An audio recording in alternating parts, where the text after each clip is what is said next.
Bienvenue dans Podium, ton podcast sur la nutrition sportive où l'on t'explique de manière simple comment atteindre tes objectifs de poids, de santé ou de performance. Bonjour et bienvenue à tous dans ce nouvel épisode de podcast, dans une nouvelle interview cette fois-ci avec Dorian Dombray. Salut Dorian. Salut Nico. Salut, merci à toi d'être présent pour cette interview d'abord. C'est très généreux de ta part de venir partager ton histoire, ton expérience et tu es aussi psychologue, donc tu vas pouvoir nous parler aussi de tout ça.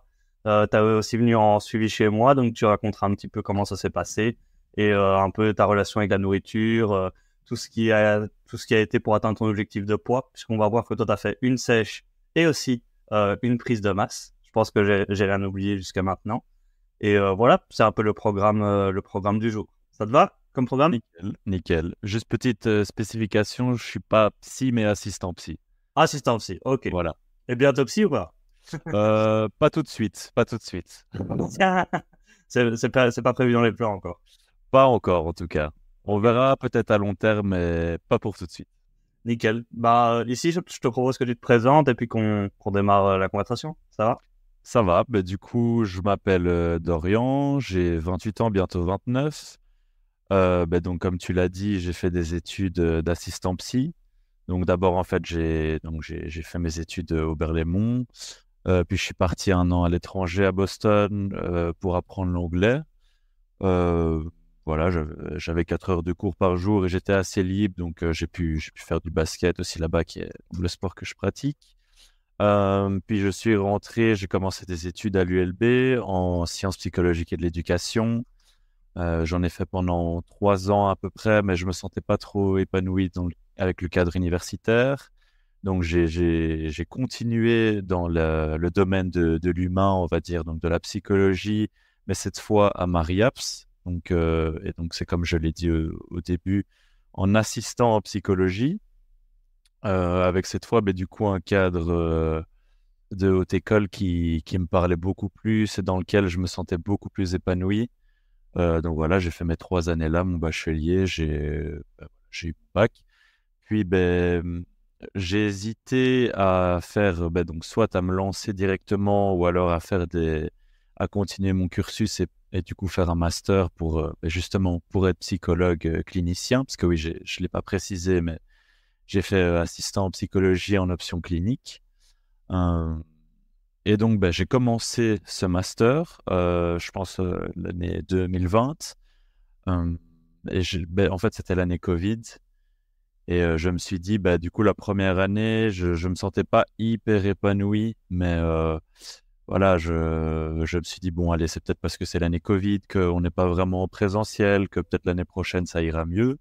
J'ai continué, j'ai fait ça la 2e année. En fait, pendant à peu près de nouveau 2-3 ans, j'ai un peu essayé, mais j'ai bien vu que j'étais pas trop épanoui là-dedans et qu'en fait le cadre universitaire me parlait pas trop, du moins pour l'instant.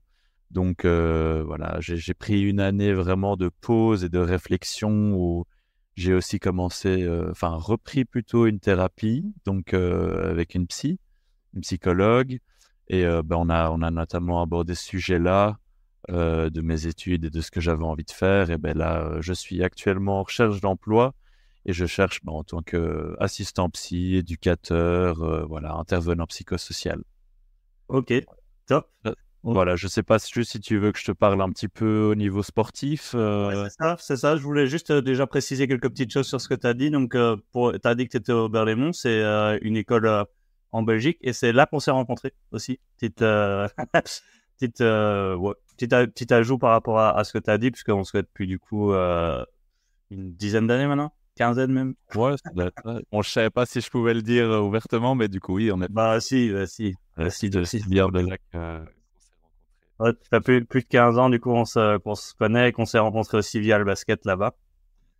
Donc, toi aussi, là, tu as fait tout ton parcours UNIF, ton parcours dans le basket maintenant. Donc, comment ça s'est passé? Donc, tu as joué en Belgique, puis à Boston aussi, ça je sais. Du coup, donc j'ai commencé, je sais plus exactement les âges, mais c'était en pré-poussin, 2e année, j'imagine c'est autour des 5-6 ans. Je pense que c'est à 6 ans que j'ai commencé. Et donc là, j'ai commencé à Rhodes Basket 2001, où c'est mon parrain en fait qui m'a emmené un jour et et qui m'a fait découvrir ce sport qui était le sien. Et bah, tout de suite, j'ai adoré, j'étais passionné. Mais d'ailleurs, quand j'étais petit, il m'emmenait aussi voir les Spirou, enfin, à l'époque où il y avait énormément de monde, où ils étaient encore en Euroleague, où la salle était tout le temps remplie. Donc, pour moi, c'était juste du kiff. Donc voilà, j'ai fait donc quelques années, je sais plus, peut-être 2, 3 années, je pense à road basket. Et puis j'ai été à Waterloo, donc je dirais à partir oui, des catégories Benjamin. Donc pour les gens qui écoutent, ouais, je pense que c'est aux alentours des 10 ans, hein. Je Ouais, suis c'est plus ça. très sûr de ce que je dis, mais c'est aux alentours de cet âge-là, où j'ai continué donc ma formation jusque donc j'ai fait Benjamin, Pupille, Minime, Cadet. Et je pense que j'ai commencé en junior, du coup, donc jusqu'à peu près 17, 18 ans, avant mon voyage à Boston. Puis du coup, comme tu l'as dit, j'ai été 1 an à Boston où j'ai aussi joué. J'ai joué du coup dans une YMCA, donc c'est pas non plus un niveau extraordinaire, mais c'était surtout histoire de continuer de pratiquer et voilà de m'amuser là-bas. Donc voilà, j'ai fait ça pendant 1 an. Ensuite, je suis revenu. J'ai commencé au Spirou en U21 et Division 3. Je précise aussi, tu étais revenu avec plus de masse musculaire que quand t'es parti aussi. En effet, en effet. Donc pas du tout suivi, pas du tout cadré, mais petite anecdote assez drôle, le premier jour où je suis arrivé là-bas, donc j'avais des colocataires, c'était prévu comme ça. On était dans une chambre de 3 et j'ouvre la porte et je vois des pots de whey, enfin, de masse, enfin, un mass gainer, tout ça. J'en vois une vingtaine. Je me dis, mais où est-ce que je suis tombé? Donc, les colocataires étaient à ce moment-là partis en vacances. Et en fait, bah, c'était 2 gars qui étaient à fond dans la muscu, mais vraiment le bodybuilding. Et on va dire qu'ils m'ont quand même, mine de rien, même si c'était en effet pas le meilleur suivi et peut-être pas les meilleurs conseils pour tout, ils ont pu en tout cas me donner des petits tips pour prendre de la masse parce que voilà, j'étais vraiment très très maigre. Enfin, ce que j'estime être très très maigre plutôt. Pour ma taille, donc je fais à peu près 1m87, 88 et je faisais oui, aux alentours entre 65 et 70 kilos à ce moment-là. Ce que je considérais pour moi, je parle bien esthétiquement, comme étant trop maigre. Donc voilà, je suis revenu avec 6-7 kilos de plus, oui, à mon avis, 75 kilos. Et le régime à l'américaine, ça doit aider aussi, tu vois, avec... Ah, ça c'est clair. On va dire que j'avais tout à disposition. C'est ça qui était chouette. Il y avait une cantine. Je pouvais manger. Il y a très protéiné, parfois évidemment trop gras. Mais une chose est sûre, c'est que les protéines étaient là et la nourriture était assez variée. Maintenant, est-ce que moi, je me nourrissais de la bonne manière? Je ne sais pas. Mais en tout cas, j'ai pris du poids. Ça, c'est Ouais, cool. mais ça, on en reparlera un petit peu plus tard. Comment est-ce que toi maintenant, puisque en fait, toi, ce qu'on a fait ensemble, c'est que tu as fait une perte de poids. Tu as fait d'abord une prise de masse et puis ensuite tu as fait une sèche. Donc, t'expliquerais un petit peu comment tu as fait et les différents tips que tu peux donner à quelqu'un qui veut réaliser la même chose plus tard dans l'interview. Mais là, moi, j'aimerais bien qu'on continue sur ton parcours. Donc, quand tu es revenu au basket, parce que toi, tu as l'aspect performance aussi qui t'intéresse, t'es pas uniquement là pour l'esthétique. Donc, Du coup, oui, après, du coup, je suis revenu de Boston, du coup, avec quelques kilos en plus. Je pense que j'étais aux alentours du coup de 75. Et donc là, j'ai commencé au Spirou. Bon, j'ai vécu une petite période compliquée à ce moment-là aussi, donc j'avais un petit peu reperdu du poids, mais que j'ai su maintenir peut-être aller autour de 73. Et voilà, et là-bas, il y avait muscu, enfin, il y avait un assez bon encadrement, en tout cas, niveau muscu, préparation physique, enfin, préparation du corps, mais pas pour l'aspect nutritionnel, par contre. Euh, et donc voilà, en effet, là, déjà là, je me suis dit, en côtoyant le haut niveau, ou en tout cas le niveau semi-pro, j'ai bien vu que c'était important de prendre soin de soi, de prendre soin de son corps et surtout être prêt en fait, être prêt pour pouvoir assumer tous les entraînements, faire la charge d'entraînement, les matchs, voilà, qui étaient quand même assez intenses, c'est-à-dire que j'avais 3-4 entraînements semaine de ça pouvait être entre 1h30 et 2h30, ça dépendait. Oui, Et je pense 2 ou 3 matchs le week-end. Donc, si on ouais, compte 21 et des 3, donc c'était quand même assez chargé. Et j'ai bien vu que mon corps avait beaucoup de mal à suivre, notamment mes genoux. Je sais pas si tu veux que je développe après, mais voilà, j'ai eu cette expérience-là. Et alors, du coup, après, j'ai fait une petite pause basket pendant 1 an parce que je me sentais plus épanoui là-bas. Euh, j'ai T'as fait, carrément arrêté ou t'avais repris ou t'as été dans un club? j'ai fait une pause vraiment basket, donc j'ai plus du tout joué Ah, ok. euh, dans un club en tout cas. Je jouais par-ci par-là, que ce soit au parc ou lorsqu'on m'invitait à aller jouer dans une salle, mais vraiment plus du tout de manière compétitive. Enfin, je veux dire inscrit dans un club quoi, pendant 1 an. Et alors après cette année-là de pause, j'ai repris du coup au Castor, où je joue toujours actuellement. Et donc là, ça doit faire plus ou moins 7 8 ans, je pense que je suis au club. Et j'ai connu la montée enfin notamment, hein, entre autres, il n'y a pas eu que des montées, mais la montée de P1 en R2. Notre saison l'année passée en R2, on a été invaincu. Donc, on a fait un 26/26 en Mhm. championnat. Bon, après, on a perdu 2 matchs en playoff, mais on a aussi été champion des playoffs. Et cette année-ci, où je suis en R1, et qui a été quand même une saison compliquée, mais où on a réussi notre objectif de maintien. Donc voilà, on sera toujours en R1 l'année prochaine. Ouais. Juste pour retracer un petit peu, pour ceux qui ne connaissent pas trop le milieu du basket, en tout cas en Belgique, on commence avec la provinciale, puis après on monte en régional, et puis après on monte en national. Et donc on commence avec la P3, P2, P1, puis après on fait R2, R1, et puis D3, D2, D1. Donc Voilà, voilà. Donc il y a eu deux montées en peu de temps pour l'équipe, et tu étais capitaine de l'équipe à ce moment-là. c'est ça. Et je le suis d'ailleurs toujours. Ben voilà. Toujours. Ok, ça je savais plus. Mais là, du coup, c'est cette année de montée en R1 où là, tu as eu un petit peu plus de problèmes de poids et où tu es revenu vers moi pour une perte de poids. Mais au tout début, il y a 2 ans, tu étais venu pour une prise de masse. Et ça, je pense, c'était au moment de la montée en R2. C'est possible? C'était justement enfin, j'étais peut-être venu une fois à ce moment-là, mais je sais que vraiment mon objectif de prise de masse s'est situé plus ou moins donc la saison précédente, un peu avant les playoffs, où là vraiment j'avais cette envie.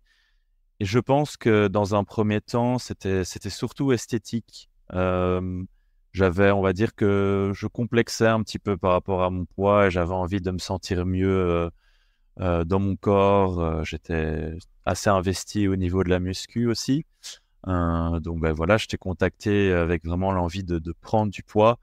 Mais j'avoue qu'à ce moment-là, c'était plutôt esthétique. Bien que je me doutais que ça allait me servir au basket, mais c'était pas l'objectif premier. Donc, Ok, ok.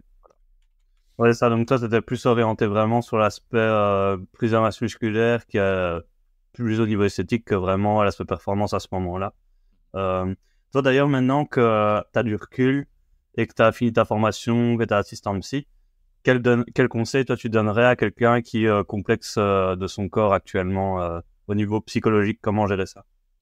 ben, d'un point de vue psychologique, déjà, je pense que il faut voir à quel niveau la personne complexe, enfin, dans le sens si ça a toujours été comme ça, si la personne est complexée parce elle regarde beaucoup d'autres personnes sur les réseaux, si tout simplement, comme moi, par exemple, il y a peut-être un objectif derrière, quand je me sentais trop maigre de santé aussi, au-delà de ça, parce que je pense que quand on est vraiment trop maigre ou trop gros, bien sûr, je parle par rapport aux standards que je ne connais pas précisément, mais je pense qu'on le sait plus ou moins instinctivement quand on s'écarte un peu trop des standards de poids. Et en tout cas, voilà, ça, je pense que tu pourras en parler bien mieux que moi. Mais c'est sûr que je pense que dans un premier temps, en parler autour de soi à quelqu'un de confiance, quelqu'un qui sait nous orienter, qui sait nous écouter surtout, c'est une bonne chose. Donc, voilà, moi, j'aurais pu en parler à un psy ou quoi, mais j'ai eu cette réflexion seule. Maintenant, je pense que les personnes les plus aptes à nous répondre dans ce moment-là, c'est peut-être des nutritionnistes, des diététiciens qui, eux, sont formés là-dedans et qui peuvent après nous dire si en effet nos objectifs sont raisonnables, si on les fait peut-être pour les bonnes ou les mauvaises raisons. Je pense que c'est important de ne pas partir dans des extrêmes, ce que j'ai pu d'ailleurs moi-même faire à un moment donné où j'avais l'impression que c'était jamais suffisant. Et encore, c'est encore un travail aujourd'hui, hein, je veux dire, d'apprendre à accepter son corps et de se sentir bien dedans. Mais je pense que voilà, un suivi peut-être psychologique et un suivi nutritionnel chez un diététicien slash nutritionniste est vraiment une bonne idée. Comme ça, on a l'avis de quelqu'un dont c'est le métier, enfin, la nourriture, l'alimentation, et en même temps, on peut parler de ça avec un psy, de voir si en effet on tombe pas. Enfin, je dis un psy, mais ça peut être des personnes qui sont spécialisées dans, par exemple, les troubles de l'alimentation. Je pense à ça parce que j'ai eu une connaissance qui a eu des soucis à ce niveau-là.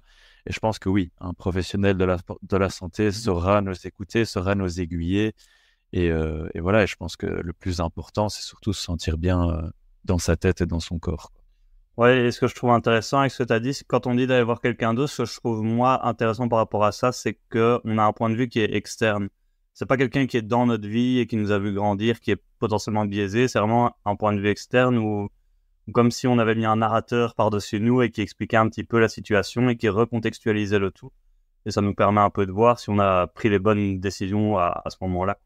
Je suis totalement d'accord avec toi. D'ailleurs, bon, c'est pas ma spécialisation, mais je vais en parler avec mes mots et avec mon point de vue.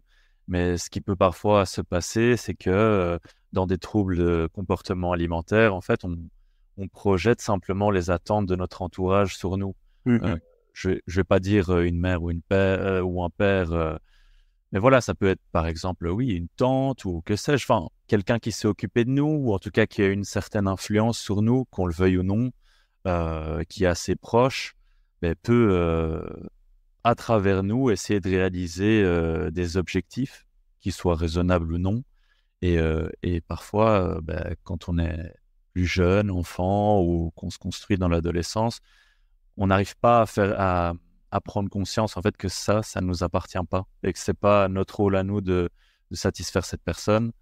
Et voilà, je pense que comme tu l'as dit, c'est bien d'avoir un avis extérieur à ce niveau-là pour qu'on se rende compte en fait déjà de ça et surtout pour qu'on puisse déculpabiliser. Ça, c'est vraiment quelque chose Mhm. que j'ai appris et qui m'a énormément aidé.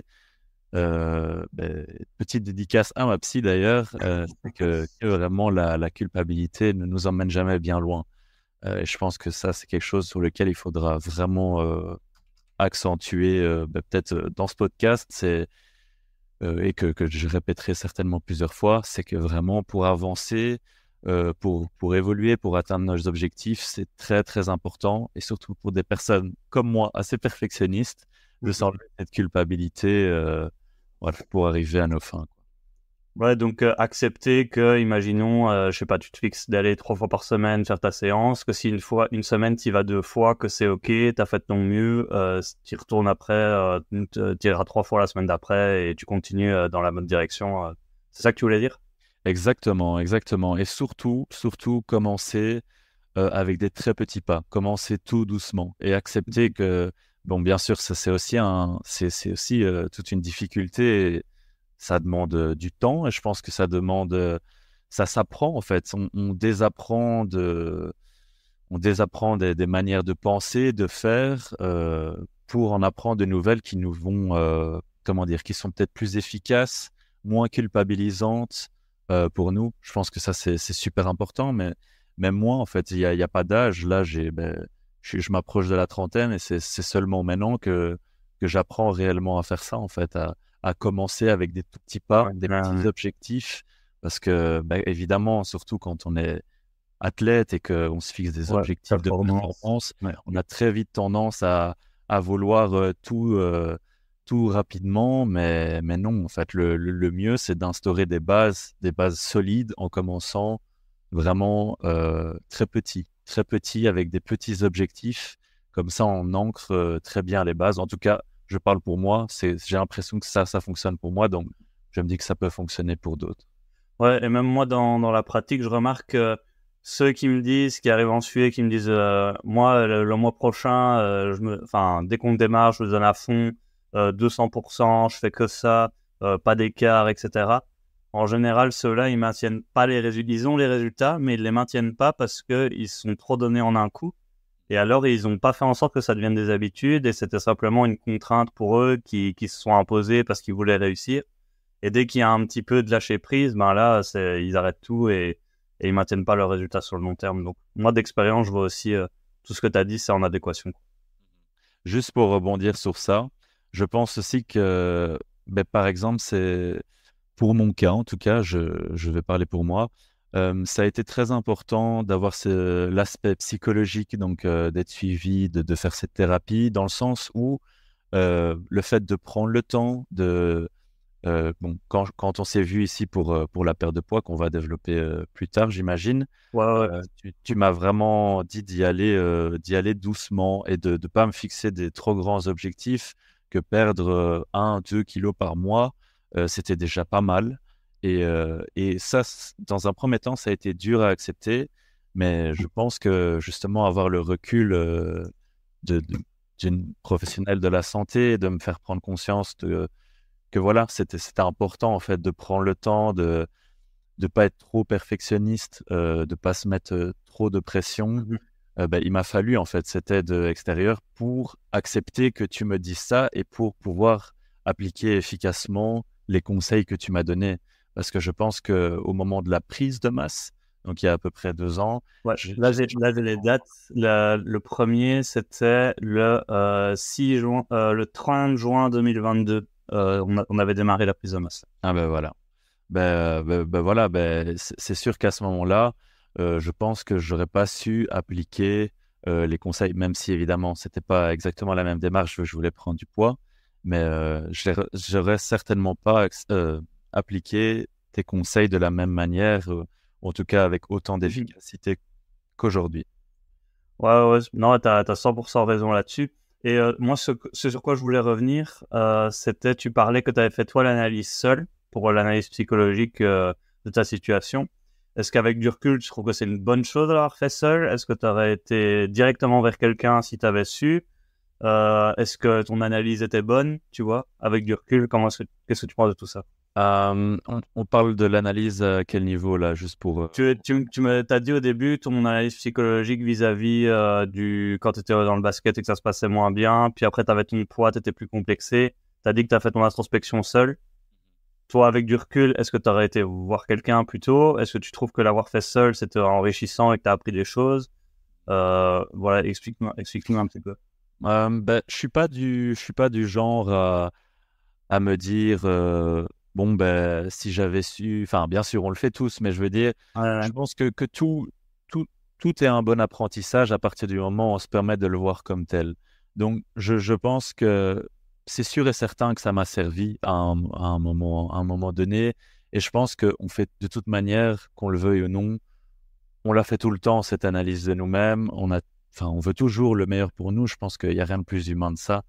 Donc c'est sûr que c'est facile aujourd'hui avec le recul de dire, bah oui, je me serais conseillé d'aller voir quelqu'un, d'être suivi parce qu'aujourd'hui, j'ai le recul nécessaire. Mais qui sait que ce recul ne m'a pas été permis grâce justement à ces expériences, à ces peut-être parfois erreurs, remises en question et tout ce qui a découlé de ça, justement. Donc, ce que je dirais, c'est à quelqu'un qui a envie de se lancer dans un objectif, quel qu'il soit, c'est dans un premier temps de s'écouter et qu'il n'y a pas de bonne ou mauvaise manière de faire et que dans tous les cas, voilà, l'aide, elle sera toujours disponible. Je pense que voilà, les nutritionnistes, les diététiciens, il en existe assez. Euh, et voilà, pareil pour l'aspect psychologique des professionnels de la santé, des psychologues, des psychiatres, il y en aura toujours. Donc, il ne faut pas non plus s'en faire, mais évidemment qu'avec que le recul, j'ai bien conscience que la meilleure chose à faire, c'est d'avoir, d'être suivi, mais d'une manière, comment dire, peut-être pluridisciplinaire, quoi. Je sais pas comment le formuler autrement, mais en tout cas, voilà, au plus on est suivi, au mieux, je dirais. Mhm. Et ça aussi, ce que tu dis là, je le vérifie dans la pratique aussi, parce que ceux qui ont les meilleurs résultats, en général, c'est ceux et qui vont jusqu'au bout du suivi, c'est ceux qui ont déjà tenté des choses par le passé. Parce que ceux qui viennent directement, en fait, ils se disent ouais, ben j'y vais à tâtons, puisque je sais pas si c'est la meilleure méthode pour moi, vu que j'ai encore d'autres choses à essayer derrière. Tandis qu'en général, quand quelqu'un qui a déjà essayé plein de trucs qui arrive chez moi, ben là, il se dit ok, dernière chance, je m'engouffre dedans. Et là, fatalement, les résultats sont vachement meilleurs quand tu es dédié à une méthode et que tu n'es pas en train de regarder un petit peu à gauche, à droite, etc. Ben, je confirme totalement tes dires parce que c'est clairement le cas pour moi. Et je pense que j'ai été bien plus à l'écoute lors ici de la perte de poids quand je suis venu te voir il y a de ça quelques mois maintenant. Enfin, Mhm. il y a pas si longtemps. Ouais, Euh, ça c'était en mars, je pense. Ouais, c'est ça, en mars. Ouais, en mars ici, donc mars 2024. voilà. Ben, clairement, je suis venu dans une situation où je sais pas si on dévie déjà vers ça ou si tu veux en parler peut-être plus tard. Oh, si, tu peux déjà y aller, vas-y. Hein. Voilà, écoute, j'étais venu dans une situation où vraiment cette année-ci, cette saison a été très compliquée. J'ai connu, tu veux que je développe vraiment tout, l'aspect médicamenteux, la prise de poids? Tu mets le contexte que tu as envie. S'il y a des trucs que tu veux garder perso, tu gardes perso, tu mets le contexte que tu as envie. Non, moi, il y a pas de problème. Je pense que la transparence est importante, surtout dans un podcast, parce que c'est ce qui permet aux gens comment dire, De comprendre qu'il y a plein de choses autour et que c'est pas juste la perte de poids. ouais, c'est ça. Et puis, je pense que au plus on en dit, au plus les gens arriveront à se reconnaître dans ce que je dis. Mhm. Donc, je suis qu'un humain parmi tant d'autres. Mhm. Donc, au final, ce que j'ai traversé là, c'est ce que plein de gens vont certainement ou ont certainement déjà traversé. Et là, je parle plus pour les athlètes parce qu'ils se reconnaîtront. Mais voilà, je suis venu, enfin, j'ai commencé cette saison-ci en ayant du coup pris de la masse. Maintenant, je pense que j'ai eu de la chance et j'ai de la chance d'avoir un métabolisme assez rapide ou voilà, aussi combiné au fait que je sois quelqu'un d'assez sportif, j'ai jamais arrêté le sport et j'adore ça. Évidemment, j'ai toujours pu manger un peu de la manière que je voulais parce que j'ai fait le sport à côté qui me permettait de pas prendre trop de gras, on va dire. Maintenant, je me suis blessé ici avant le début de cette saison et je me suis blessé notamment, entre autres parce que j'ai commencé donc j'ai fait des tests pour des troubles de l'attention et pour pallier à ça et pour me permettre de vivre avec et pour vivre avec surtout l'anxiété et le côté un peu dépressif de ma personne qui était plus ou moins lié à ces troubles de l'attention, il m'a été prescrit un médicament qui est un antidépresseur et voilà, pour être un peu plus précis, c'est de la duloxétine. Sauf que cette duloxétine a des effets secondaires et il est arrivé que, allez, peut-être après un mois seulement de la prise de ce médicament, je sentais que j'étais quand même beaucoup plus vite fatigué, que je me sentais plus raide, mes muscles étaient plus raides, que lors des efforts, mon cœur s'emballait. Et je me disais, bon, c'est peut-être juste parce que là, la saison est finie, que j'ai pas fait de sport pendant un mois ou deux, et le temps que ma condition revienne, c'est peut-être juste normal. Mais non, c'était entre autres une des conséquences, enfin, plusieurs des conséquences du médicament. En tout cas, je ne dis pas que ça s'applique à tout le monde, mais pour moi, ça s'est appliqué comme ça. Et donc, je me suis blessé. J'ai pas changé mes habitudes alimentaires à ce moment-là. Le seul truc, c'est que je faisais plus de sport. Et là, j'ai chose qui était compliquée pour moi. J'ai pris encore un peu de masse alors que j'avais atteint, je pense, le seuil des 85 kilos peut-être que je voulais atteindre avec toi. Ouais, c'est ça. Du coup, on fait tout dans le désordre, mais on parlera de la prise de masse après. Voilà, ouais. Vas-y. Ah, là, j'explique vraiment, j'essaye de mettre tout le contexte, mais oui, du coup, on parle ici d'abord Ouais, de la au perte de final, poids. ça peut. Mais, mais c'est sûr que, bon, je mangeais un peu n'importe comment lors de cette prise de poids. Juste, j'essayais d'appliquer les collations, tout ce qui est apport protéiné. Voilà. Maintenant, je faisais pas attention au pourcentage de matière grasse, aux fibres, enfin, voilà, aux petites données que tu m'as un peu apprises, on va dire. Apprises, je ne sais pas. Après, En tout cas, on m'aura compris. Et voilà, et vu que je faisais du sport, ça passait.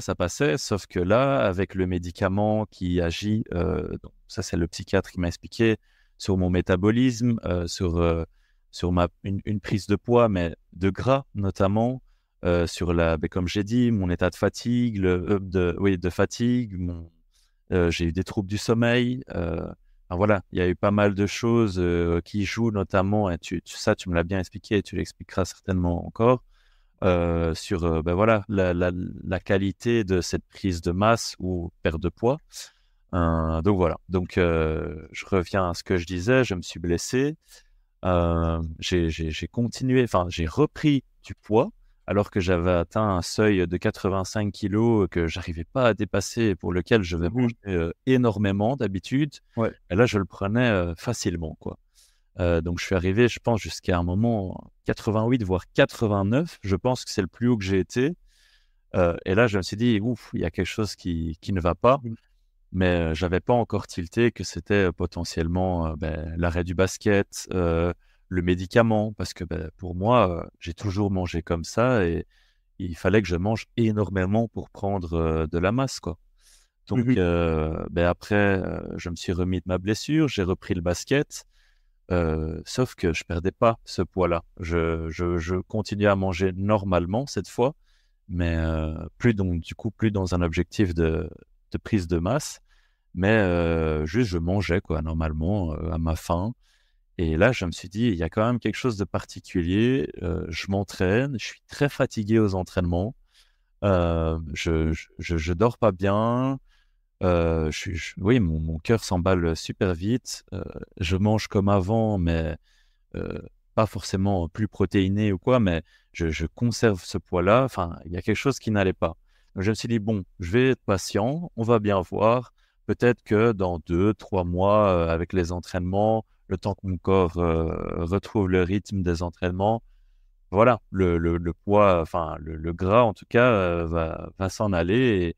Et voilà, je me dis, petit miracle, petit coup de baguette magique sur moi spécialement. ça va Hop, venir tout seul. voilà, exactement. Vu que j'ai toujours un peu fonctionné comme ça, en me disant, j'ai de la chance et j'en aurai toujours. Et voilà, j'ai un métabolisme qui me permet de manger n'importe quoi, en fait. Mais voilà, je me suis bien rendu compte avec le temps, avec du coup ma blessure, cette prise de poids, le fait que ça ne passe pas, qu'un problème cardiaque, du coup, ne passe pas, euh, que je dormais toujours très mal, que je me sentais très, très lourd dans mes mouvements. Enfin, il m'arrivait vraiment à des exercices de faire un sprint sur 5 mètres et de glisser, quoi, tellement je me sentais raide dans mes muscles, je me sentais très lourd. Enfin, chaque pas me paraissait beaucoup plus lourd, alors que j'ai toujours été quelqu'un d'assez vif, d'assez rapide, qui a une assez bonne détente. Et là, c'était tout l'inverse, quoi. Je me sentais très long, très lourd,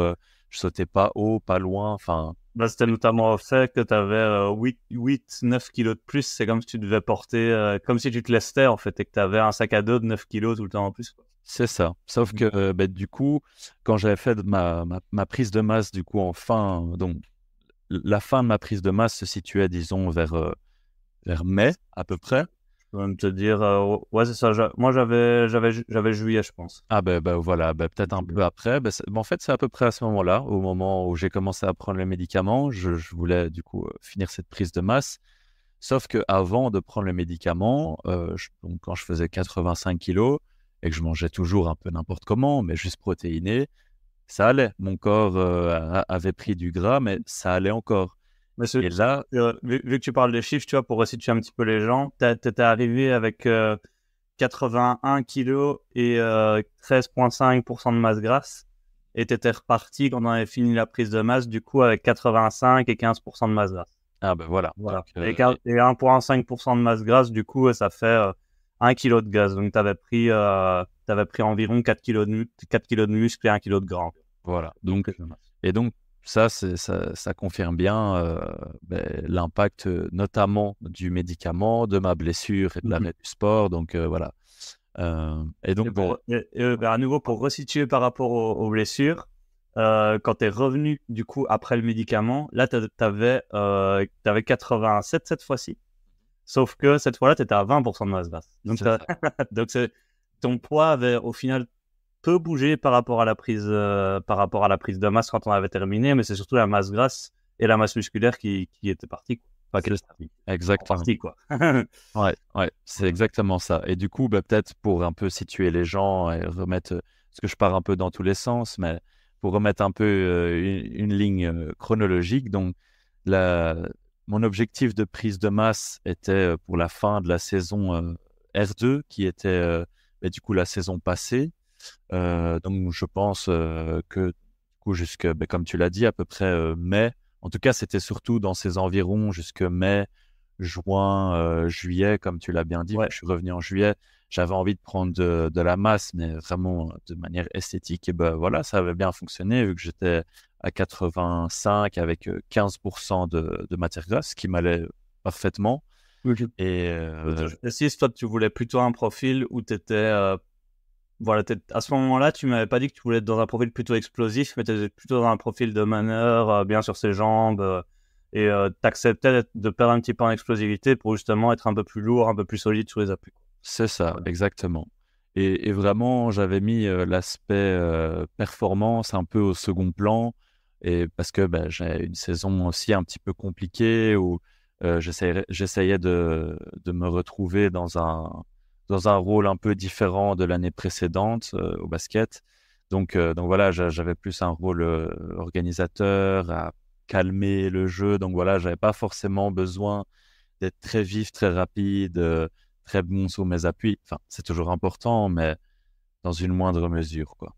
Donc voilà. Donc je reviens un petit peu donc à cet ordre chronologique. Donc c'était à peu près la fin de saison se situait en mai, mais du coup j'ai continué visiblement un peu cette prise de masse jusque juillet. Ouais. Et puis donc je pense que j'avais commencé ce médicament aux alentours de juin. Enfin, en tout cas dans ces environs, juin, juillet aussi. Je me suis blessé en juillet, vers mi-juillet. Et là, j'ai eu vraiment 2 mois sans sport où là, j'ai plus ou moins conservé le même poids. Mais comme tu l'as dit, bon, je suis venu te voir ici cette année-ci, donc plus ou moins une demi-année plus tard. Mais en février, ouais. Voilà, en février. Mais du coup, on est passé de 15 à 20% à peu près de masse grasse. Ça allait pas du tout. Ouais. Voilà. Du coup, ça s'est fait en 6 mois, un truc comme ça. 6 mois, ton métabolisme a complètement changé parce qu'en fait, quand tu as plus de masse musculaire, le muscle, ça brûle beaucoup de calories au repos. Et comme ça brûle beaucoup de calories au repos, en fait, au final, tu peux un peu plus faire d'extra sans que ça ait d'impact puisque ton métabolisme est plus rapide, puisque tu as plus de muscles. Tandis que là, maintenant, tu étais dans une situation inverse où tu avais plus de masse grasse et moins de muscles, donc tu brûlais moins de calories au repos. Donc, tu reprenais du poids encore plus facilement. Et là, c'est un cercle vicieux parce que tu peux reprendre du poids facilement. Tu reprends du poids, donc tu as encore moins envie de bouger. Comme tu as encore moins envie de bouger, tu reprends encore plus de poids. Et là, c'est... Exactement, un cercle vicieux. Ouais, c'est ça. Et ce qui est important, ce que tu as dit, et je trouve que c'est un message important à retenir, c'est que souvent, les prises de poids, donc même toi qui n'es pas du tout un profil qui prend du poids normalement, souvent, c'est dû à des événements de la vie. Et c'est rarement dû à la faute des gens qui se sont dit maintenant je vais bouffer n'importe quoi et je vais prendre du poids. Donc faut déculpabiliser par rapport à ça et se dire que c'est pas de sa faute si la prise de poids est arrivée, mais par contre accepter que si on est mal par rapport à ça, accepter le changement, accepter qu'il y a un problème et accepter de mettre des actions en place pour que ça change. Mais pas ressasser le passé et se dire que ça y est c'est foutu, de toute façon je suis comme ça. Parce que l'excuse de la génétique, c'est quelque chose que j'entends super souvent. Et là, on voit bien que même toi qui avais une génétique apparemment qui va moins vers la prise de poids, t'es pas protégé non plus. Et dans la situation inverse, ça marche aussi. Quelqu'un qui a plus tendance à prendre du poids, ça veut pas dire qu'il peut pas ne plus prendre de poids et changer sa situation aussi. C'est très juste. Et, je suis totalement d'accord avec toi. Je pense que c'est d'ailleurs un des premiers points de tout changement, c'est l'acceptation, comme tu l'as bien dit, de la situation dans laquelle on se trouve actuellement. je pense que et l'acceptation, elle peut pas venir, en tout cas à mes yeux, euh, de la culpabilité. Je pense que la culpabilité peut nous permettre d'avoir cette envie dans un premier temps de changer parce que ça nous va pas, c'est dérangeant. C'est plus cet aspect-là, je dirais, de la culpabilité au début qui est un peu désagréable, qu'on a envie comme si elle nous collait à la peau et qu'on a envie de l'enlever de soi, comme je sais pas, comme, comme un serpent qui change voilà, qui change de peau. Mais je pense que oui, ça peut, pourquoi pas être le moteur. Il n'y a pas au final un seul moteur universel et pourquoi pas au final, si cette culpabilité amène un peu voilà, d'inconfort, et je dis pas qu'elle doit rester, mais si c'est juste le moteur, en tout cas, le facteur de ça me va pas. Mais après, par contre, ne pas rester figé dedans et qu'elle ne colle pas à la peau, comme je le dis bien, de se dire, bon, c'est comme ça, c'est pas grave, ça peut changer, comme tu l'as bien dit. Et maintenant, ben, je vais voir, je vais me faire accompagner. Et justement, je pense que rien que la démarche d'aller voir quelqu'un, c'est génial. C'est aussi un gros pas en avant. Et justement, les personnes comme toi qui vont nous aider à, comment dire, à atteindre nos objectifs vont aussi participer à cette déculpabilisation et à nous rappeler que, ben, en effet, il faut. C'est pas top pour la déculpabilisation. Dis les choses, dis les choses. Voilà. Je pense que oui, vous participez en tout cas à nous ramener, enfin, à nous rappeler qu'on est humain, que c'est des choses qui arrivent à tout le monde, que voilà, il peut y avoir des étapes de vie plus ou moins contraignantes, difficiles. Et voilà, et c'est humain en fait. C'est pas pour autant qu'on est bloqué dedans. Et voilà, s'en rendre compte, c'est déjà la première étape vers un mieux-être. Ouais, celle-là, je la mettrai en quote, tu vois. De rien en vrai. Parfait, celle-là, on la garde. Maintenant, je voulais faire la transition aussi parce que tu parlais de la perte de poids et je voulais savoir la relation que tu avais avec la nourriture au moment où tu faisais cette perte de poids. Quand tu te rends compte que tu mangeais à ta faim et que tu prenais quand même du poids. Comment ça s'est passé par rapport à ton alimentation? Ok, donc là, on parle bien du moment où j'ai vraiment, quand j'étais blessé et que j'ai continué à prendre malgré moi, quoi. C'est ça. Donc, okay. Est-ce que tu as eu un schéma particulier dans ta tête? Est-ce que ta relation avec la nourriture a changé? J'essaie de me rappeler aussi de ce moment-là, mais je sais qu'en tout cas, vu que c'était sûrement la transition de la prise de masse vers je remange normalement, ben je sais qu'en tout cas, quand je voulais prendre du poids, peu importe ce que je mangeais, je voulais juste que ça me plaise. Donc, c'est du coup, que ce soit gras ou pas, je m'en foutais un petit peu. Je voulais juste que ça soit bon. Et en tout cas, au moment où je voulais prendre du poids, ben, je me forçais toujours un petit peu à manger plus. Voilà, je dis pas que c'est la bonne chose à faire, mais c'est comme ça que je fonctionnais. Je mangeais un peu plus que ce que j'avais vraiment envie. Et voilà, et ça, c'était un petit peu un conseil. Bon, il vaut ce qu'il vaut, mais d'un des gars de Boston que j'ai dit, m'avait aidé. Et en effet, ça m'avait aidé parce que je vais pas non plus totalement cracher dessus, mais c'est vrai qu'à ce moment-là, ça m'avait aidé. Donc, je m'étais dit, bah, si ça m'avait aidé à ce moment-là, ça peut encore m'aider aujourd'hui. Sauf que bah, du coup, j'ai pris le poids que je voulais. Et après cette blessure, bah, je me suis dit juste, je mange ce que je veux, ce que j'aime, point barre. Et je mange à ma faim. Sans chercher plus loin, sans chercher à manger des aliments de bonne qualité. Voilà, plus équilibrer les portions. Exactement. Ça, j'en avais que faire, quoi. Aussi, petit aparté par rapport à l'alimentation en cas de blessure, c'est quelque chose qui revient très souvent. Et petit tips pour ceux qui ont tendance à se blesser. En général, on dit qu'il faut couper environ un tiers de ce qu'on mangeait avant. Et normalement, si on a une bonne sensation de satiété, ça se fait automatiquement. Donc naturellement, on verra qu'on mangera un petit peu moins de féculents, que peut-être on ne prendra plus de collation avant qu'on en prenne une. Mais pour ceux qui n'ont pas l'habitude de s'écouter, c'est quelque chose de plus compliqué. Et en général, ouais, on se retrouve avec un tiers de besoin en moins. Et la prise de poids, toi, t'es un bel exemple pour ça. Si on ne fait pas ça, en général, on a une prise de poids lorsqu'on se blesse. Et en général, c'est pas du risque. Je le confirme, mais je pense que c'est... Voilà, tu me demandais tout à l'heure si au final je regrettais de m'être écouté, d'avoir fait un peu à ma sauce la prise de... Enfin, voilà, de m'être écouté, en fait, oui, pour la prise de masse dans un premier temps, avoir fait cette introspection, voilà, de moi à moi.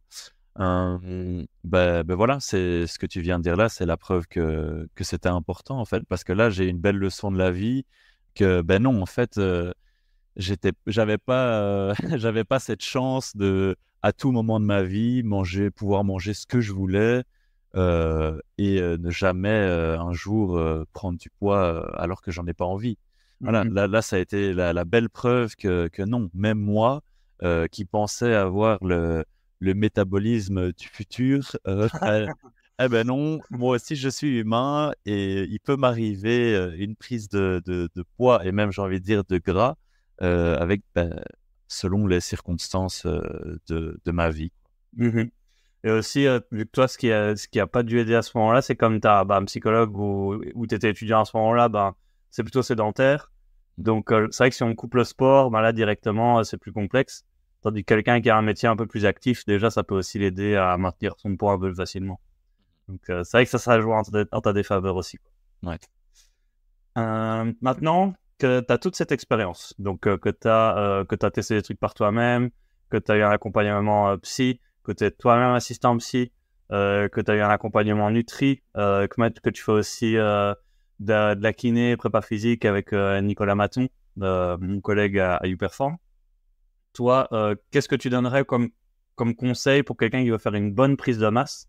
Donc je rappelle, toi, tu étais passé de 80 environ à 85 et tu avais pris environ 1% de masse grasse dans le tas, ce qui faisait 1 kg de masse grasse et 4 kg de muscle.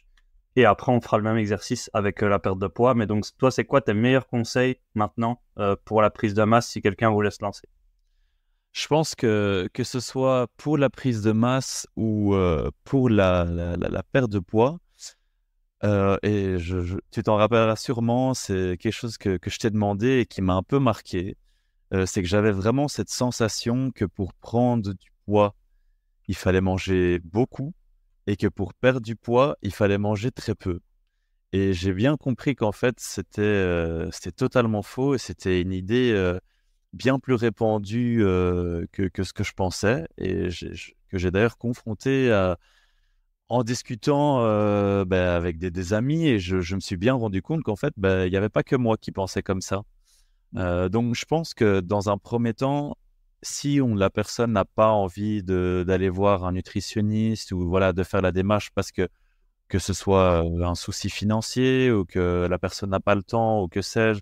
Je pense que dans un premier temps, déjà, avoir conscience de ça, c'est un outil majeur. Je pense que, voilà, se rendre compte qu'il n'y a pas besoin de manger, comme un ogre pour prendre du poids. Alors bien sûr, il faudra voilà, je pense que c'est important d'avoir ce sentiment de satiété et de rajouter, des petites collations protéinées. Voilà, ça, ce sera toujours important, mais ça, tu en parleras, bien mieux que moi. Mais en tout cas, avoir conscience de ça, qu'on n'est pas obligé de se bourrer le ventre, se sentir super lourd comme, comme je me sentais souvent quand je faisais mes prises de masse un peu non contrôlées au début. Voilà, avec le recul et même si un jour je venais à vouloir reprendre de la masse, je sais que c'est plus nécessaire en fait de s'infliger ça. Donc voilà, je dirais que ça, c'est le conseil, le plus important pour moi, c'est de pas faire attention forcément. Enfin, si dans une certaine mesure, c'est important la quantité, mais ça va surtout être la qualité de ce qu'on mange qui importe en fait. Ouais, super conseil. Et c'est vrai que moi, dans mon approche, en tout cas, de la prise de masse, pour en avoir fait une aussi, moi, j'étais passé, comme toi, assez léger de base. J'étais passé de 75 kilos, 75 pour les Français qui nous écoutent, à 80 kilos. Donc, j'avais aussi réussi à prendre 5 kilos moins rapidement que toi. Parce que moi, j'avais fait durant le Covid où on n'avait j'avais pas d'entraînement particulier. Je faisais tout au poids de corps, enfin, une galère. Mais c'est vrai que il y a moyen de faire cette approche plutôt qualitative où en fait tu manges à ta faim et c'est via des techniques où tu boostes tes repas, où tu as des collations potentiellement liquides euh, qui vont te permettre en fait de prendre du poids sans avoir à te gaver. Après, c'est vrai que tu dois avoir une certaine régularité, comme tu as dit, rajouter des collations, vouloir bien faire les choses, mais tu dois pas avoir tu dois pas te faire vomir non plus, aller jusqu'au point de te faire vomir. Exactement, exactement. Et toi, donc là, tu as une approche plutôt qualité, donc tu conseillerais une approche plutôt qualité plutôt que quantité. Qu'est-ce que tu conseillerais d'autre pour une prise de masse? Est-ce qu'il y a d'autres choses qui te viennent en tête? Oui, et je pense que de nouveau, ça s'applique autant à la prise de masse qu'à la perte de poids. Et d'ailleurs, c'est quelque chose, donc j'ai un petit cousin qui essaye de perdre du poids, mais je veux dire, même s'il souhaitait en prendre, c'est ce que je lui conseillerais, c'est que c'est pas nécessaire dans un premier temps de faire tout de suite des plats très extravagants à la Etchebest. Je pense que ce qu'ils font dans un premier temps, c'est de commencer, et je l'ai bien dit tout à l'heure, par rapport au perfectionnisme, c'est pas nécessaire de tout de suite faire de la super qualité. Ce qui compte dans un premier temps, c'est de commencer, c'est de faire le premier pas. C'est ce qui est accessible, voilà, par exemple, pour moi, ça a été de cuisiner des choses faciles. Voilà. Et si la personne, par exemple, n'aime pas cuisiner, c'est possible de trouver des aliments. Voilà, par exemple, tu m'avais conseillé pour les légumes d'acheter des légumes surgelés. Voilà. Moi, je suis quelqu'un qui voit la cuisine comme une perte de temps, dans le sens, enfin, et ça, c'est purement personnel. C'est comme ça que je Il le y en a vis. plein des comme ça, hein. Voilà. Euh, mais par exemple, pour quelqu'un comme moi, le temps pour cuisiner, tout ça, c'est pas vraiment un moment de plaisir. C'est vraiment plus, c'est nécessaire pour pouvoir me nourrir. Donc, voilà, si la personne a du mal à cuisiner, c'est, OK, comment je peux faire pour prendre du poids avec des aliments que je vais pas forcément devoir cuisiner ou qui sont allez, assez accessibles et de bonne qualité. Et je pense que ça, c'est totalement faisable, en fait. En tout cas, pour commencer. Commencer comme ça, enfin, tu le conseilleras mieux que moi, mais je pense que c'est totalement faisable de faire ça. Autant pour la prise de masse que la perte de poids. Ouais, c'est ça. Et même une fois, on avait cuisiné ensemble là, et on avait fait 3-4 repas et ça nous avait pris 1 heure, 1 heure et demie, mais avec 4 repas, on aurait même pu en faire plus, hein. Moi, toutes les semaines, je fais une dizaine de repas, donc une dizaine de par personne, donc parce qu'on est deux à manger, donc je fais 5 repas chauds par personne, et je fais ça en 1 heure, 1 heure et demie, quoi. Donc ça peut vraiment aller super vite quand tu prends des ingrédients un peu faciles. Donc ouais, prendre des crudités, prendre des légumes surgelés, prendre les nouilles, ça se cuit en 3 minutes, des pâtes fraîches, ça se cuit en 3 minutes. Donc il y a vraiment moyen d'avoir des aliments faciles. Et pareil pour les collations. Si on prend une collation déjà toute faite, si on prend des dattes, des graines de noix, une barre protéinée, ça va plus vite que de devoir faire soi-même la barre énergétique, par exemple. Donc, c'est vrai que pour quelqu'un qui n'aime pas cuisiner, c'est un bon conseil. Et d'ailleurs, pour faire un petit point sur ma propre expérience, moi, donc, comme je l'ai dit, et c'est toujours d'actualité, je suis quelqu'un qui n'apprécie pas trop cuisiner, mais avec le temps, je me rends compte que quand je me suis mis, voilà, comme tu l'as dit, à acheter des légumes surgelés ou des, des aliments qui sont vraiment, qui se cuisinent assez facilement. Voilà, moi j'aime bien tout ce qui est pané, du poulet pané ou de la Mhm. viande, voilà, peu importe, du poisson pané. Enfin, c'est quelque chose qui me plaît, que j'aime bien manger, qui peut se faire en 10 minutes à peu près. J'aime ça. Et maintenant, j'ai une facilité avec certains aliments on va dire, je gère assez facilement. Euh, ben, En fait, cette aisance me donne envie d'explorer des nouvelles choses, me donne envie d'étendre un peu mes capacités culinaires, on va dire, Mhm. et essayer, pourquoi pas, des nouvelles recettes. Et je pense que c'est justement parce que je me suis permis de commencer avec des petits objectifs, des petites étapes, des choses faciles que maintenant, qu'une fois que c'est acquis, j'ai envie en fait d'explorer. C'est pas une contrainte, voilà. Ouais, c'est ça. Et la cuisine, tu progresses assez vite au final, hein. Tu fais une première fois que tu le fais, c'est peut-être dégueulasse, mais la deuxième fois quand tu le fais, tu sais pourquoi c'est dégueulasse. Et tu sais très bien quand ton poulet est trop cuit ou, ou quand il est trop cru. Enfin, donc, tu le fais beaucoup mieux la deuxième fois. Et après, tu dis, ah, ouais, je vais tester une autre sauce. Ah, et puis tu dis, ah, mais c'est quoi les autres sauces qui existent? Puis après, tu dis, ah, j'en ai marre du poulet, je vais regarder un peu les autres sources de protéines. Ah, ben, j'ajoute ça. Les légumes, j'ai toujours le même. Et c'est comme ça que tu arrives à quelque chose d'un petit peu plus varié. Donc pour résumer, toi tu conseilles plutôt une approche qualitative plutôt que quantitative et aussi de faire des places simples pour arriver à démarrer rapidement et de manière générale aller plutôt vers des étapes qui sont plus simples plutôt que d'aller directement vers l'objectif le plus complexe mais plutôt aller étape par étape. Est-ce que tu aurais d'autres conseils pour une prise de masse? Là, comme ça, non. Je dirais que enfin, en tout cas pour moi, c'est vraiment les deux conseils qui m'ont le plus aidé. Ok, parfait. Et pour la sèche, là, tu as dit à chaque fois, approche qualitative et faire des choses simples. Pour la sèche, tu conseillerais ça aussi ou il y a d'autres choses encore? Non, non. Enfin, allez, vraiment, pour moi, c'est les deux, Ouais. voilà, les deux petites aides principales. Ça, donc pour toi, quelqu'un qui nous écoute, qui fait déjà ça, il est déjà très bien parti. Voilà, c'est ça. Le reste, il peut être aidé par toi et il sera bien suivi. Allez, c'est parti ça. Du coup, pour maintenant, c'est la dernière partie pour laquelle j'aurais envie de discuter. C'est toi, maintenant, tu fais un peu de prépa physique en plus. Comment est-ce que tu gères l'aspect prépa physique, nutrition, performance, comment tu combines tout ça explique-moi un petit peu, c'est quoi ta routine? Ouais. Je vais juste du coup, parce qu'on n'avait pas terminé ce point-là, et je pense que c'est quand même important aussi par rapport à tout à l'heure, quand je parlais d'où j'en étais en fait dans ma saison, dans la prise médicamenteuse, tout ça, que comme ça les personnes qui nous écoutent peuvent aussi comprendre. Donc en fait, j'avais eu, après ma blessure, donc il y a eu 2 mois où donc j'ai pris du gras. J'étais toujours pas venu te voir à ce moment-là, mais j'ai repris le basket en me disant, bon, ben, ça va passer. J'avais repris le basket, je pense, aux alentours de peut-être début octobre ou en septembre. Et ben, vraiment, cette période de septembre, octobre mais quand est-ce que je suis venu te voir? En février, tu m'avais dit, je pense? Ouais, c'était ça, je pense. Voilà, Ouais, c'est ça, très, très c'est février.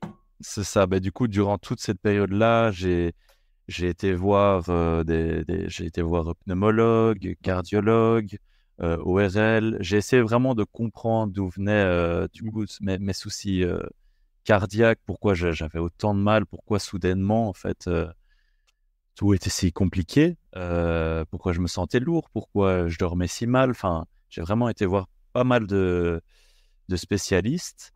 Et ben, quand en fait j'ai vu que tous mes résultats étaient positifs pour mon cœur, pour l'ORL, pour un peu tout, je me suis dit, il en reste peut-être un.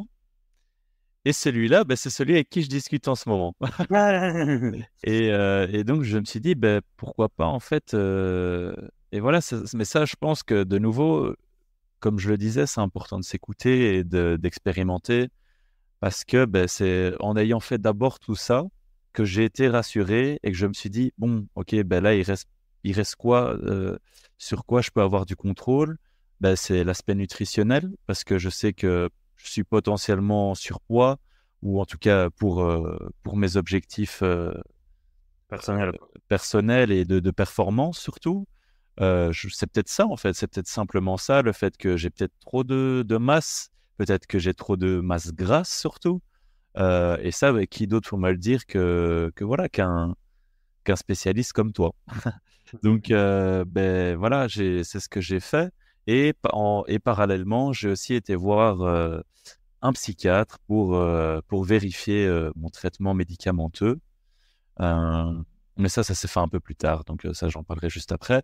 Euh, mais d'abord, j'ai été donc te voir toi, j'ai appliqué tes conseils et rien que ça, je me suis rendu compte que ça m'a permis de me sentir déjà mieux, déjà dans ma tête, Voilà. dans mon corps. Rien qu'en un mois, là, tu avais perdu 2,5 kilos et tu avais perdu 3 cm et demi de tour de taille et 2% de masse grasse déjà. Donc, tu as Voilà. super bien géré le premier mois. Et c'est vrai que c'est motivant. Je dis toujours, le premier rendez-vous après qu'on ait mis le plan, c'est le plus impactant parce que à partir du moment où ça marche, là, la personne, elle est vraiment à fond dedans et elle va écouter tout ce qu'on va rajouter par la suite.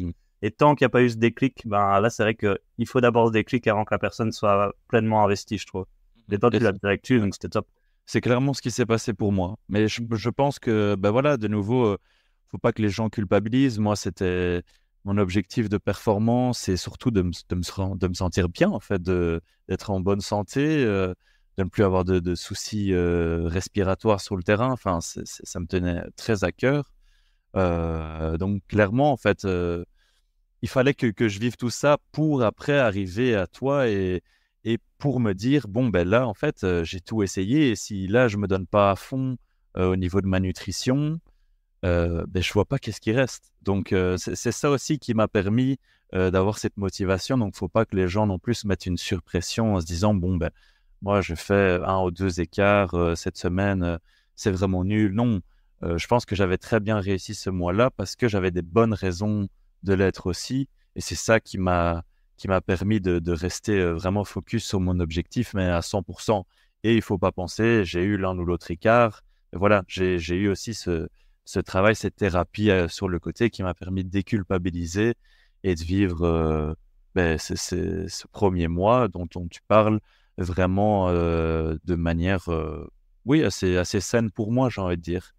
Voilà. Puis donc, ben, j'ai eu ça. Puis donc, comme je l'ai expliqué juste avant, j'ai revu un psychiatre pour parler de mon traitement médicamenteux. Et ça aussi, ça m'a rassuré parce que ben, il m'a bien dit que le médicament que je prenais pouvait agir sur mon métabolisme. Donc, notamment ben, que mon corps élimine plus lentement les graisses. Qu'il pouvait aussi agir sur ma capacité respiratoire. Donc, ça aussi, ça m'a rassuré.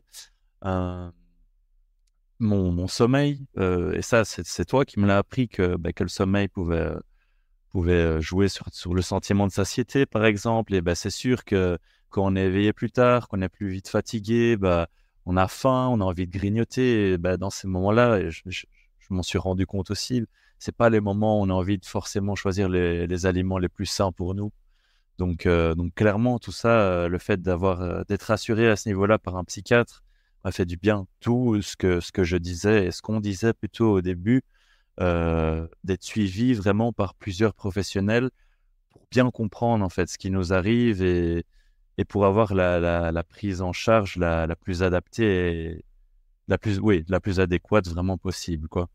Donc voilà, là j'ai eu un sevrage à ce niveau-là.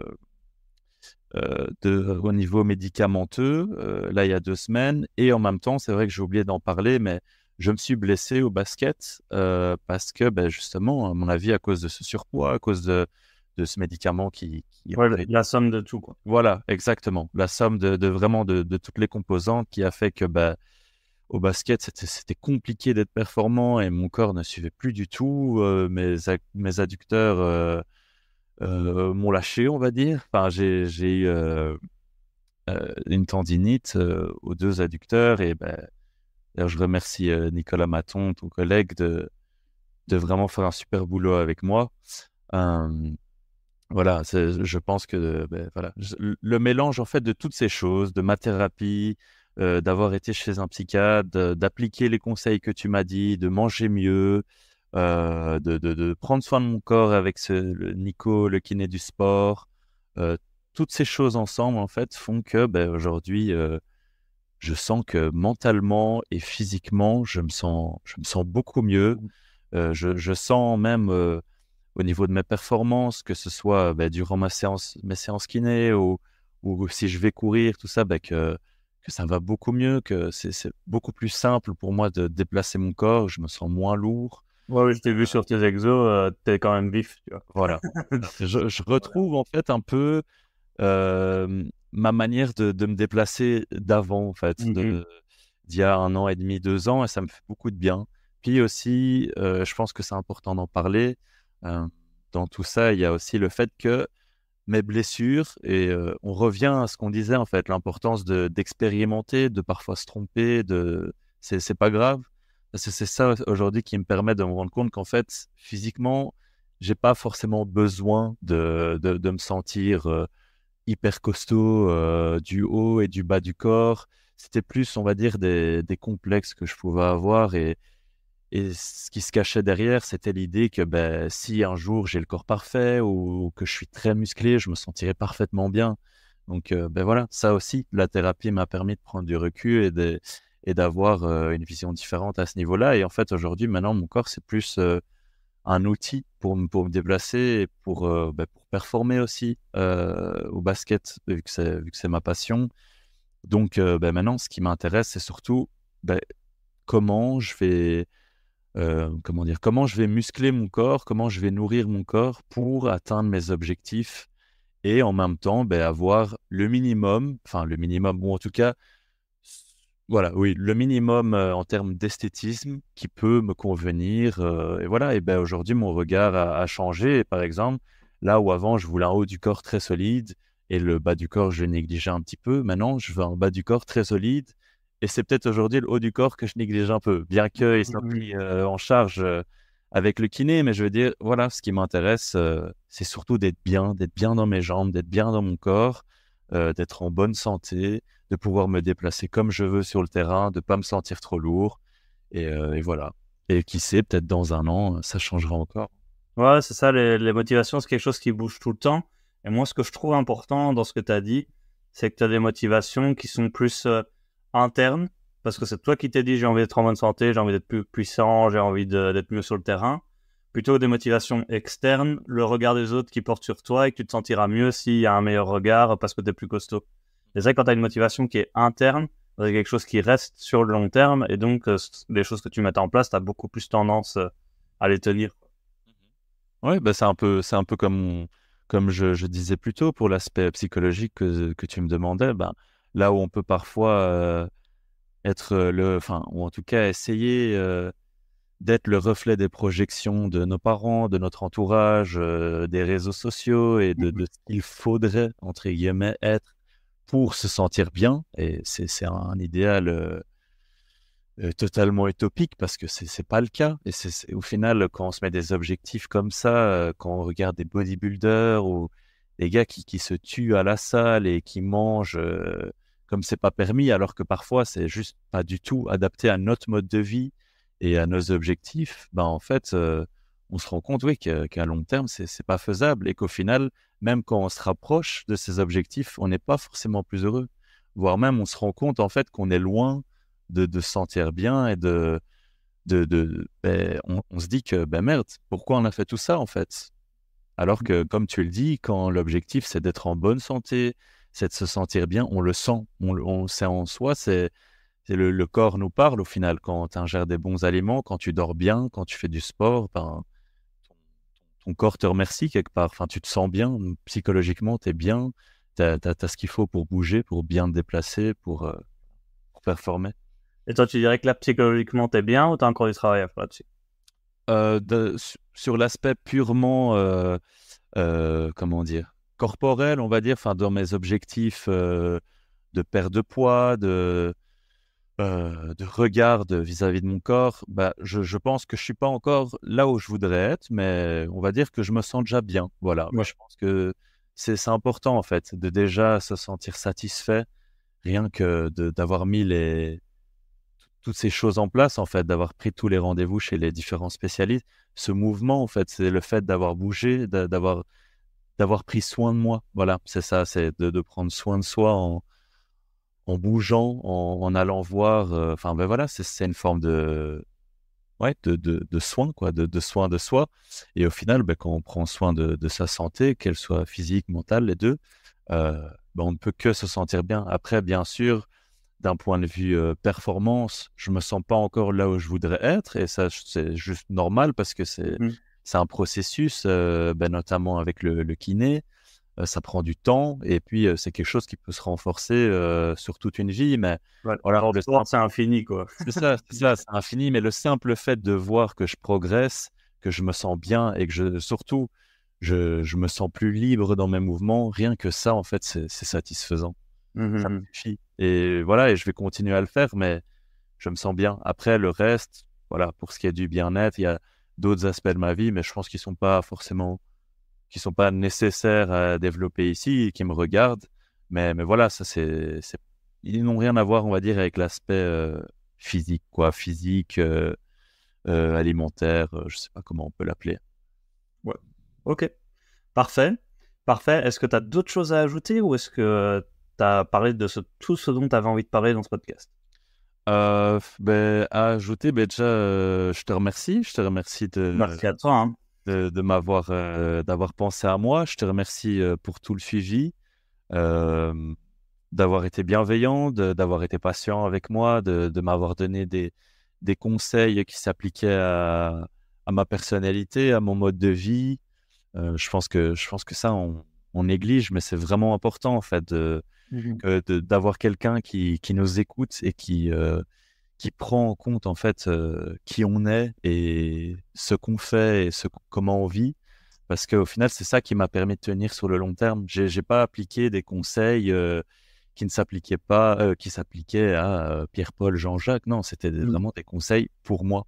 Et ça, ben voilà, je te remercie parce que je le vois que encore aujourd'hui, on a quoi, 4 mois, je ne sais pas, ben je les tiens. Et en fait, c'est ça aussi qui me fait sentir bien, c'est de voir que je suis capable de les tenir sur la durée et que satisfaisant. Hein. c'est ça. En manger des aliments de qualité, ça fait du bien. Ça fait du bien. Donc, c'est important. Maintenant, comme tu l'as dit, en séance, voilà, individuelle, ben, c'est important aussi d'avoir un équilibre, de ne pas culpabiliser si j'ai envie de me faire un petit resto ou voilà, manger une petite malbouffe de temps en temps. Et je le fais et ça me va. C'est OK. Donc voilà. Ouais, ben, moi, c'était avec plaisir et je te remercie d'avoir fait ce podcast, d'avoir fait le suivi, d'avoir suivi les conseils. Mais je voudrais je veux t'attribuer plus de mérite puisqu'au final, c'est toi qui as fait les 80% du boulot. Moi, j'ai juste donné une petite impulsion. Donc, c'est toi qui as réussi à faire d'abord cette prise de masse, puis cette sèche. Donc, je rends à César ce qui appartient à César déjà. Et aussi, moi, je veux revenir sur ce que tu as dit qui était important, je trouve. C'est que ça, c'est différentes personnes ont différentes approches, différents thérapeutes. Mais moi, je suis plus dans l'approche que ça doit être facile. Donc, de rendre la chose la plus facile possible, que la personne ait en tout cas l'impression qu'elle ne doit pas fournir d'efforts. Et comme ça, je trouve que c'est plus facile pour se lancer. Et il y en a, c'est vrai, qui sont plus dans l'approche un peu plus dans le dur. Par exemple, je sais qu'il y a des diététiciens qui font 2 semaines où tu ne dois pas faire d'écart du tout pour pouvoir démarrer le suivi avec lui. Tu vois, j'en avais vu un sur les réseaux et ça, c'est une approche beaucoup plus difficile. C'est vrai que je suis très fort make it easy, petit pas par petit pas, l'approche facile. Si t'arrives pas à faire ça, c'est pas grave, on fait autre chose, tu vois. Enfin, à choper des trucs. Donc, content que ça t'ait convenu, mais c'est vrai que tout le monde ne fait pas cette approche. Bah, je pense que pour rebondir sur ça, et ça peut être une bonne note aussi, et je pense que ça revient et ça englobe un peu tout ce qu'on a dit. Je pense que voilà, comme dans tout, et c'est pas grave de se tromper, c'est pas grave d'expérimenter. Peut-être que certaines personnes vont venir te voir toi et que ça va très bien leur convenir, d'autres pas. Et il y a rien de mal à ça en fait. C'est justement en expérimentant, parfois en se trompant, parfois en se rendant compte que c'est ce qu'il nous faut, qu'on apprend à se connaître et qu'on arrive à atteindre nos objectifs et notamment ici des objectifs de prise de poids, perte de poids, des objectifs de performance. Bon voilà. C'est ça. Et il n'y a pas une méthode qui va être meilleure qu'une autre, il y a juste une méthode qui va plus convenir à quelqu'un parce que lui, si on lui met un truc dur, il va être là, ok, là maintenant je vais me lancer, et il le fera à fond et il le maintiendra. Et il y en a, ils préféreront que ce soit quelque chose de plus facile pour eux, qu'ils aient l'impression que ce soit plus progressif. Et moi, je suis plus moi, je pense que j'aurais aimé être pris plus de cette manière-là. Donc, c'est pour ça que je fonctionne de cette manière-là aussi. Et voilà. Donc, merci, on va pouvoir clôturer ce podcast. Juste, est-ce que tu as parlé de ton kiné, Nico Maton. Donc, pas hésiter à le contacter aussi, voilà, qui fait un super taf avec Dorian. Tu veux peut-être faire une petite dédicace à ta psy aussi? Ah bah évidemment, hein, j'espère qu'elle nous écoutera. Parce que voilà, clairement, j'ai parlé de toi en bien, j'ai parlé de toutes les personnes qui m'entourent et qui me soutiennent voilà, dans mon envie d'un mieux-être. Donc voilà, tous les spécialistes, ou en tout cas, mais plus ou moins proches, parce qu'on est quand même assez proches, hein, qui ont fait partie de toutes mes démarches et mon envie d'aller mieux, je les remercie. Et donc, tu en fais partie, ma psy en fait partie, Nicolas Maton en fait partie, ma copine Laure aussi, mes amis, ma famille. Donc voilà. Et évidemment, le club de Castor Brenne, auquel je suis très oublié. C'est très important. Venez nous voir. Je les entendais déjà jusqu'ici et t'as pas parlé de nous. Voilà, je pense qu'on peut clôturer sur ça. Merci à tous ceux qui m'ont écouté jusqu'au bout. Si l'épisode vous a plu, n'hésitez pas à aller mettre un petit 5 étoiles sur la plateforme d'écoute de votre choix. Ça permet de propulser le podcast. Si ça vous intéresse de travailler avec moi, alors il y a le lien pour travailler avec moi qui est dans ma biographie, dans la biographie du podcast. Et après, vous avez entendu tous les autres thérapeutes. T'as pas dit le nom de la psy, je pense? Ouf, ça, je préfère que les gens se renseignent s'ils ont Ok, envie. Voilà. Ça, je ok, préfère garder pour moi, mais ok. ils peuvent trouver facilement s'ils ont envie. Ok, ça va. Voilà, on nous connaît Nicolas Maton qui s'occupe d'Orient, il est avec moi. Et voilà, je pense qu'on peut clôturer là-dessus. Mais encore merci à toi, Dorian, d'avoir passé cette interview avec moi. C'était super Merci à toi. intéressant. Et à bientôt pour un prochain épisode. Salut!